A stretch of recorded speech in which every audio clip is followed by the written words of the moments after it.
Hi, everybody. I told you we're going to do some online lecture time so that we can free up sometimes our class periods for our readings out of the reader presentations and also for in-class exercises and also in particular as we go, we'll start showing some films and videos as well.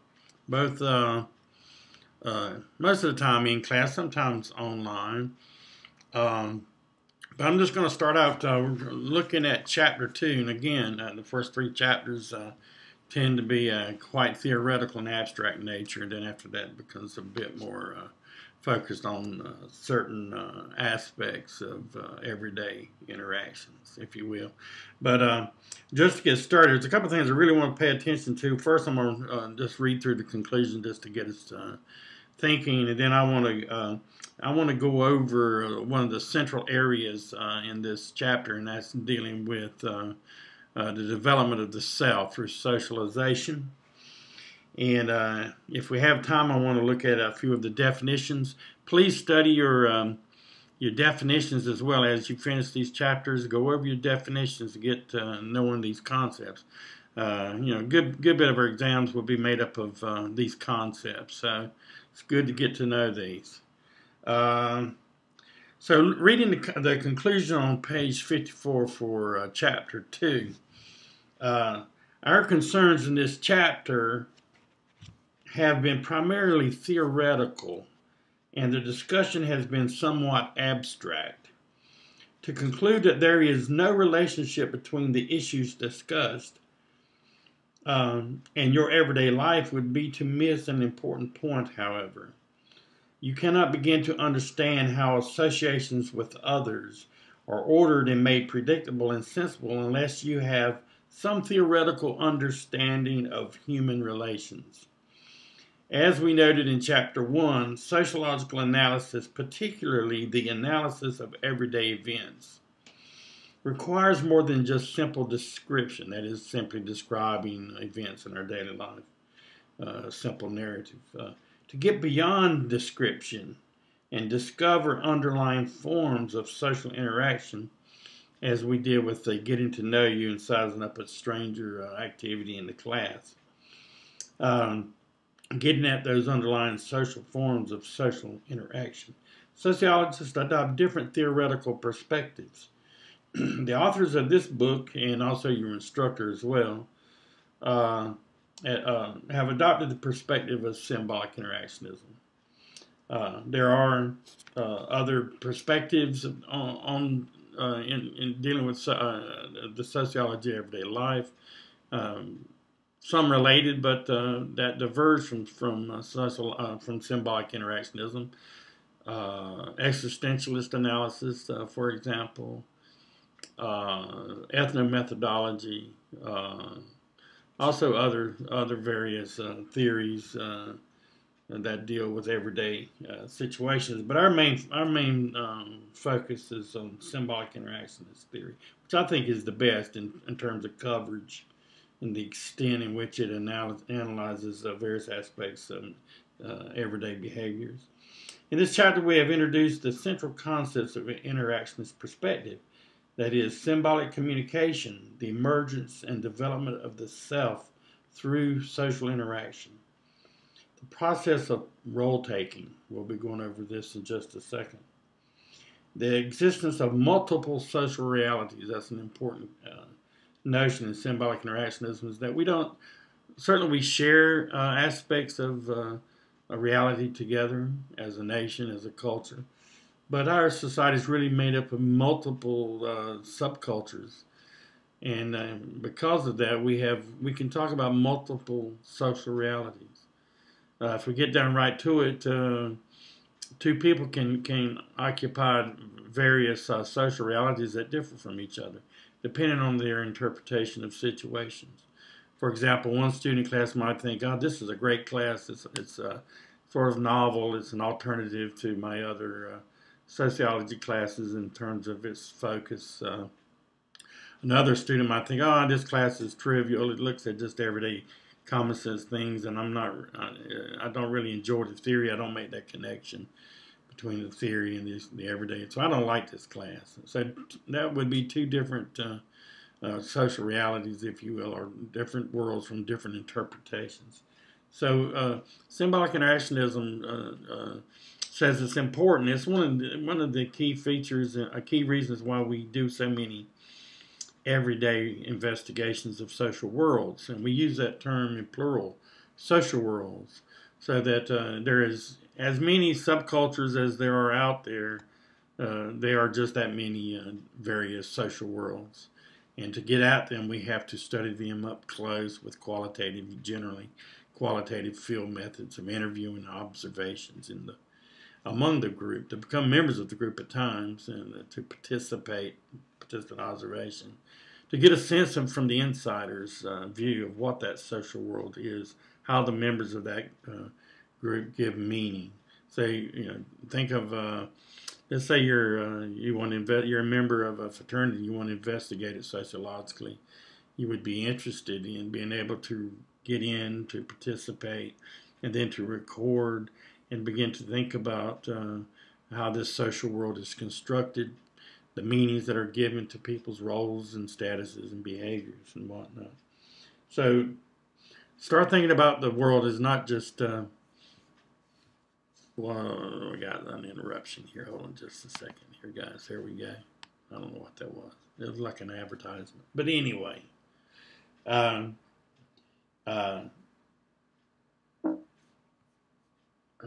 having all kinds of issues here. Hold on a second.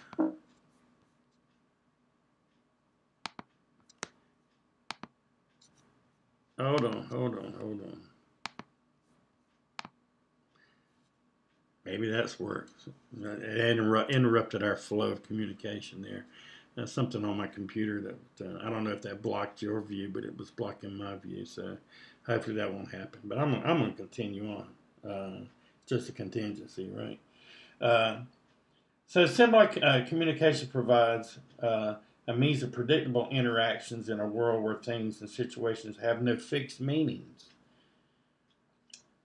So our symbolic communication provides a means of predicting predictable interactions with each other in a world where things and situations really have no fixed meaning. We take it for granted that because we have agreed upon social realities that there's in some way fixed meanings in things, that things are laid out there before us with fixed meanings, and they do not. They're just there is no inherent meaning in anything outside the human mind. That it's human beings that give meaning to the world around them, to the objects, whether that be people or whatever. So meanings are not fixed out there. They're negotiable. Symbolic symbols mobilize our reactions to the world and help us coordinate our actions with the actions of others through socially shared meanings. So we can coordinate our behavior, our own, and in accordance with others through our shared meanings that we give to objects around us, to each other, and to our situation. They help us to conceptualize the social world in which we live. By conferring meanings, we can transform our environment in concert with others. So we're saying, again, meanings are not fixed. Objects and the meanings of objects there, whether it's people, events, anything, movies, historical events, wars, for example, there's no essential meaning there. Humans give meaning to them. All you have to do is look, for example, if you take the history of the Vietnam War and interpretation of that war, there are myriad interpretations of what that war meant. Was it a just war? Did we lose the war? Were we successful? Was it necessary?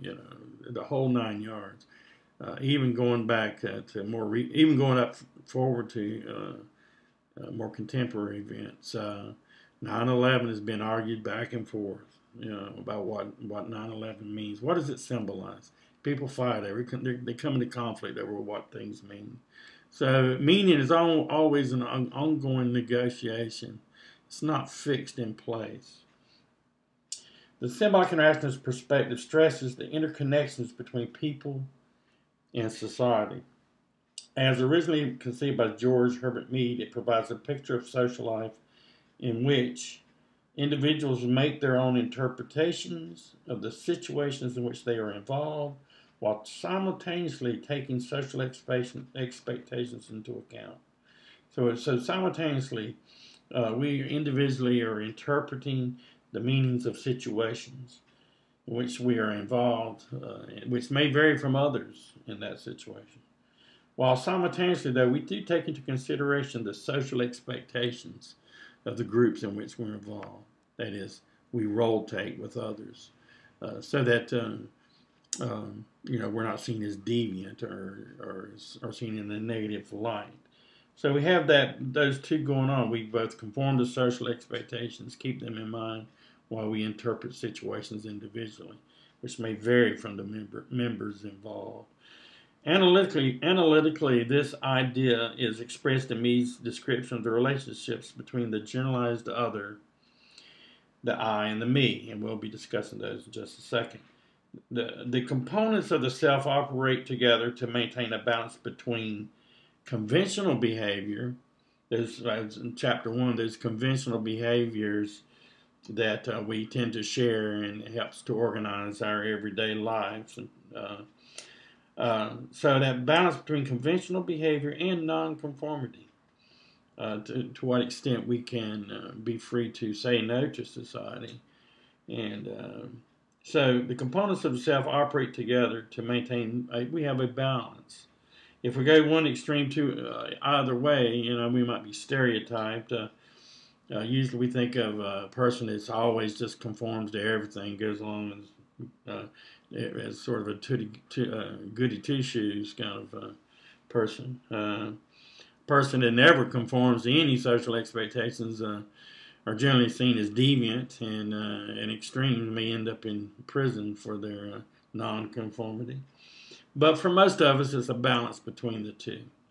That would be quote-unquote seen as normal behavior. The social self thus both reflects society as it exists in its conventional norms and values and beliefs.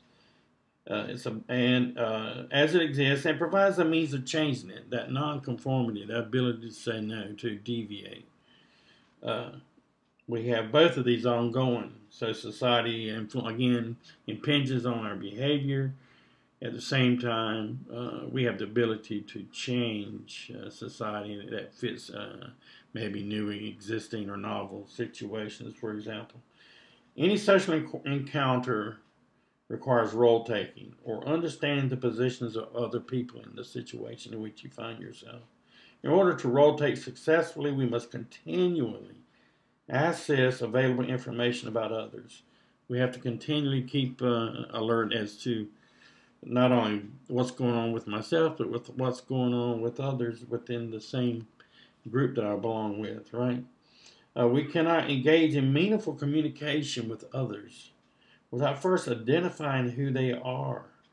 Knowledge of others' social attributes, such as their age, we've done this with our getting to know you, such as their age, their sex, occupation, that strongly affects our judgments about the type of people they are. That is, we categorize them, we sift this information into various categories of people as our culture has given us. In the next chapter, we'll examine the central role of information in role-taking efforts. So we engage in meaningful communication with others without first. We can't do that unless we get to know them to some extent. It's hard to communicate with somebody ongoingly if you don't know anything about them. And human beings, we're lovers of predictability. We don't like to be left in the dark about the meanings of things, or even individuals that we interact with. We don't like them remaining strangers too long to us. We like to get to know them. By knowing them and knowing something about them, it makes it more possible for us to communicate with that person. So that's just a quick introduction. Just want to go back to the Mead's notion of role taking, and Mead as a symbolic interactionist, as one of the founders of symbolic interactionist perspective, really uh, provided what we would call a sociological theory of self-development. So I like to think of Mead's three stages of self-development as sociology's contribution to the existing theories of self-development, many of which come out of psychology. Psychology's had some pretty good theories of self-development. Piaget's theory, Freudian theory, which Mead, as I'll mention, borrowed from to a certain extent, especially his notion of the I and the me. But so we just start out with a little discussion here in terms of looking back just a little at Cooley's. Cooley, before Mead's theoretical development, he borrowed from Cooley's notion of the looking glass self. And the looking glass self is based on the notion that we take our sense of who we are. We take that our sense of who we are by perceiving how other people see us, or how they think about us. There's a little scene here I want to play on. It really gets to the heart of Cooley's looking glass self on page 42. It says, another way to think about this, I am not what I think I am. That is, when I think unto myself, just thinking about myself, I'm not what I think I am to myself. I am not what you think about me in reality, how you really think about me. I'm not that as well. What I am, rather, I am what I think you think I am. And that's really getting at the heart of Cooley's The Looking Glass Self. I'm not what I think I am on an independent level, because I can't really, I don't really know if that's how people perceive me. But I'm also not what you think I am, because I don't have really access to what you think I am, unless maybe I spend time when we spell it out. Most of the time, we don't really know what people really think. Rather, I am socially, thinking about social interaction, I am what I think you think I am. That is, my perception, the perception of my perception of what I think you may feel about me or think about me is what I am. That's what I base my interaction with others on, is how I perceive others' opinions and perspectives on and perceptions of me. Because I can't really get at, I can't really isolate what you really think, right? You know that sometimes in arguments people say, I'm going to tell him what I really think about him, this kind of situation. But 99% of the time people don't tell us what they really think about us. You might hear gossip about yourself from behind your back, but generally face-to-face, interacting with people, we don't know really what they really think. They may have mixed feelings about you. We don't know that. But what we base our interaction on is our perception of what people think. So that's important. So what that really means is that I take my sense of self in terms of how I perceive others view me. That goes all the way back to how you perceived your parents view you, your siblings, and then your peer groups. And a lot of our perceptions of how we think about ourselves is really based on unless you've been through some therapy or you have some personal insights along the way. A lot of those perceptions are based on some of our earlier socialization patterns when we were a lot younger. And they persist over time, and even in new situations with new friends, like going from high school to college, we tend to carry still that self-image, that older self-image into those new situations. And how we behave with others and how we interact tends to be a self-fulfilling prophecy. Have you ever noticed that from situation to situation, people tend to interact towards you the way they have always interacted with you? There's a certain You give off certain maybe nonverbal cues of how to be of approachability, for example, and so there seems to be a kind of a continuity, if you will, of how we think about ourselves over time. But we can change that. I mean, sometimes that takes a lot of self-reflection or going through psychotherapy. And many times psychotherapists are working to try to change a person's perception of who they are, because they may have wrong perceptions, or their perceptions may be very skewed in terms of how people really see you. Um, so a person who has an inferiority complex, a lot of times therapy is to help them see that really they're not incompetent. They're not, people don't look down upon them. They have this bad self-image.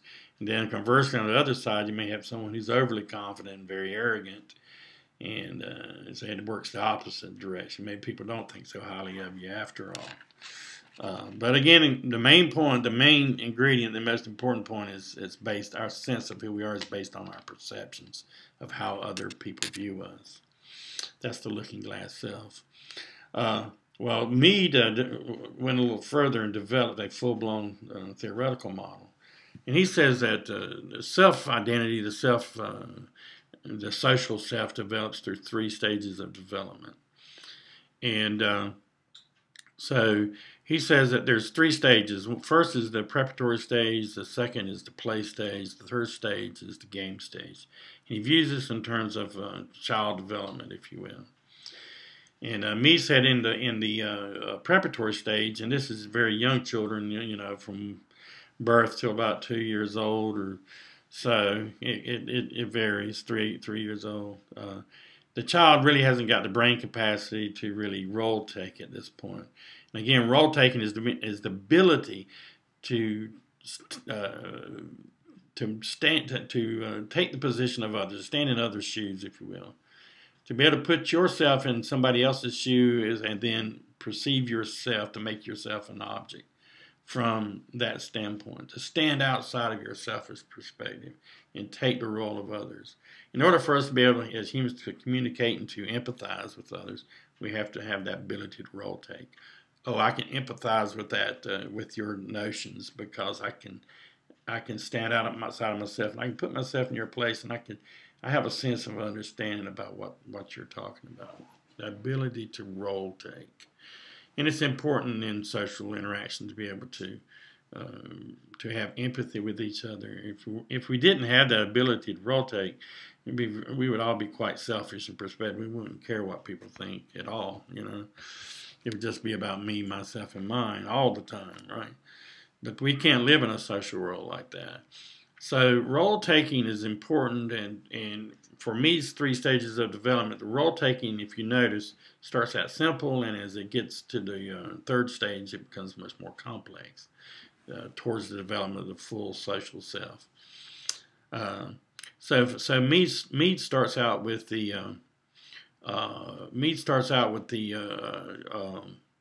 preparatory stage. Again, between birth and 2 or 3 years old, the child has not developed the brain capacity to really role take.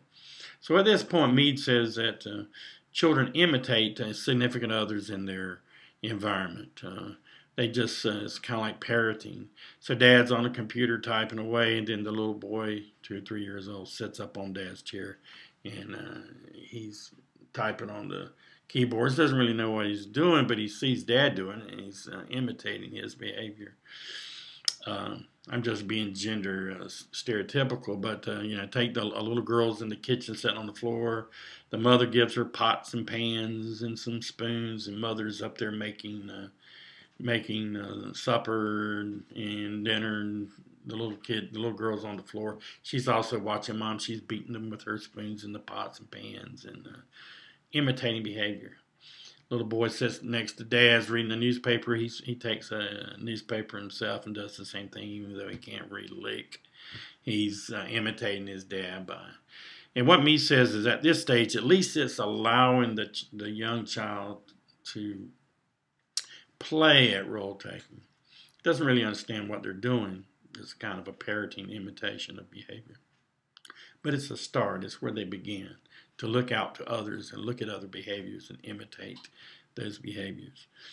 He says at the play stage, which takes place, I'll tell you what I'm going to do, guys. We're going to do 2 parts because I end up putting this on YouTube, and if I go to 30 minutes, it's going to be, it might be interrupted. So what I'm going to do, I'm at 25 now, so I'm going to stop now, and I'm going to start another right away, second part, and right where we left off at the play stage here. So let me close this one.